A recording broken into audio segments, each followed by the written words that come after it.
मतदाताओं से ये अनुरोध करना चाहता हूं कि जब वो वोट डालने जाएं तो चौसा में जिस तरीके से डबल इंजन की सरकार ने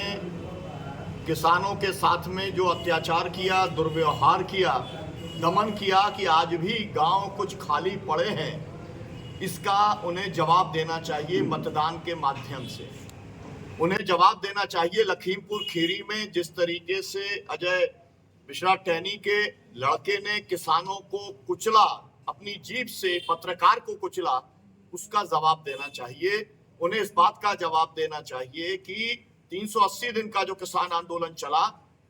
और उसमें 750 किसान जो शहीद हो गए, या अभी शुभकरण सिंह को जो 22 साल का नौजवान था पंजाब का, उसको गोली मारी गई। मुझे लगता है कि इसको देख करके, इस दृश्य को देख करके, मोदी जी की भाषा में कहें तो ये ट्रेलर को देख करके मतदाताओं को वोट देने का काम करना चाहिए। ये मेरी पहली अपील है, क्योंकि सुधाकर सिंह जी हम लोगों के लिए राजनीतिक नेता नहीं है, वो किसान नेता के तौर पर हैं। और हम यहाँ पर इसलिए आए हैं कि वो अगर जीतते हैं तो पार्लियामेंट में किसानों की एक बहुत सशक्त आवाज है जो वहां पर पहुंचेगी। और हम ये भी कहना चाहते हैं मतदाताओं से, आपके माध्यम से, केवल इस क्षेत्र के नहीं पूरे बिहार के, कि पहली बार 76 वर्ष में किसान आंदोलन जो लड़ रहा था, एमएसपी की कानूनी गारंटी और कर्जा मुक्ति, उसको पूरा करने का वायदा आरजेडी ने, इंडिया गठबंधन ने, कांग्रेस पार्टी ने, समाजवादी, सब लोगों ने मिलकर के किया है। और जैसा भी आपको बताया कि कर्नाटक में जो कहा था वो किया,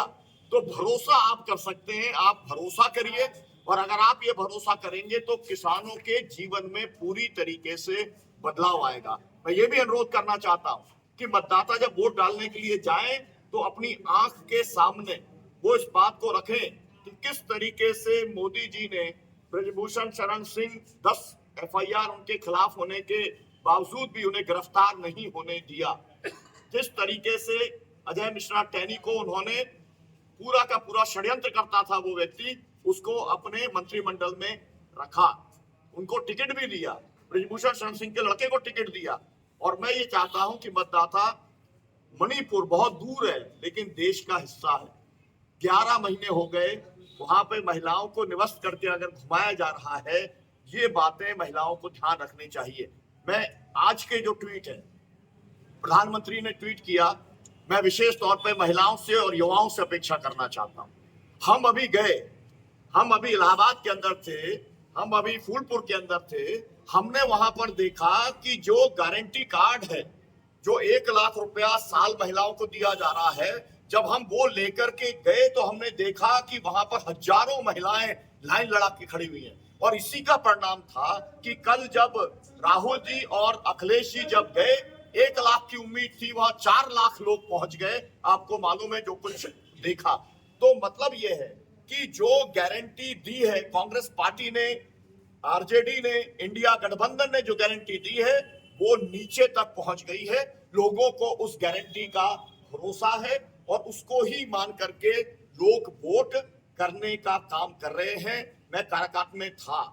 तेजस्वी जी के साथ में हमने सभा को संबोधित किया, दीपांकर जी के साथ में। जिस तरीके का उत्साह मैं देख रहा हूं, उनका स्वास्थ्य उस तरीके से ठीक नहीं है, लेकिन वो पूरी तल्लीनता के साथ में इस चुनाव में लगे हैं। और जिस तरीके से एक विशेष तौर पर युवाओं के अंदर जो उबाल और उत्साह जो देख रहे हैं, मुझे लगता है कि पिछले 4 चरण के अंदर चुनाव की दिशा बन चुकी है कि भाजपा जो है, जो कह रहे थे कि 400 पार, उसे तड़ी पार इस देश की जनता करने जा रही है। 272 तक भी पहुंचने वाले नहीं हैं। और मुझको ऐसा लगता है कि कल तेजस्वी जी ने जो कहा है कि हम 300 पार करेंगे इंडिया गठबंधन, मेरे को जितना अध्ययन है पूरे देश का, और आज 49 सीट्स के ऊपर चुनाव हो रहा है, इसमें ज्यादातर सीटें, 41 सीटें एनडीए के पास में है। और अगर हम देखें 14 सीट आज हम यूपी की अगर हम देखें, 13 सीट आज अगर हम महाराष्ट्र की अगर हम देखें, अगर हम वहां पर कश्मीर, लद्दाख और सबका सीटें अगर हम देखें,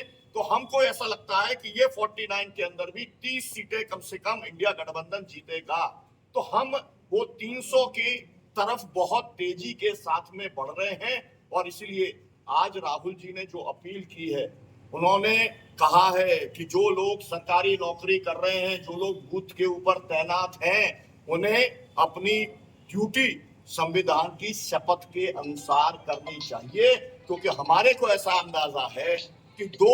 चरण के बाद में